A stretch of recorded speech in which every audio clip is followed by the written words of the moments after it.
যে একজন আলেমকে নিয়ে বিভিন্ন ধরনের ষড়যন্ত্র করা হচ্ছে, আর একজন আলেমকে যারা অপমাননা করবে, আল্লাহর রসুল সাল্লাল্লাহু আলাইহি ওয়াসাল্লাম হাদিস শরীফে ইরশাদ করেছেন, যারা হক্কানে আলেমদেরকে মহব্বত করবে তারা যেন আমাকেই মহব্বত করলো, আর যে ব্যক্তি বা যাহারা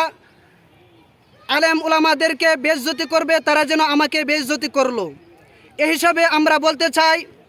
বর্তমানে যারা বা যে সমস্ত কুচুকরি মহল ভাইরা আমাদের মুহতামিম সাহেবকে নিয়ে ষড়যন্ত্র করতেছে, আমরা অবশ্যই বলতে পারি যে তারা শুধু একজন আলেমের বিরুদ্ধে ষড়যন্ত্র করছে না, তাদের এই ষড়যন্ত্রটা যেন স্বয়ং আল্লাহর পয়গম্বর রাসূল আরবি সাল্লাল্লাহু আলাইহি ওয়াসাল্লামের বিরুদ্ধে করা হচ্ছে। আমরা এই সমস্ত কুচক্র মহলের বিরুদ্ধে ষড়যন্ত্র জানাই, এবং আমি একজন এই মাদ্রাসার একজন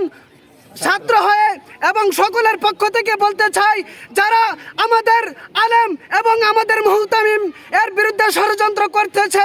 যারা করেছে তাদের বিরুদ্ধে যেন প্রতিবাদ করা হয়, এবং যারা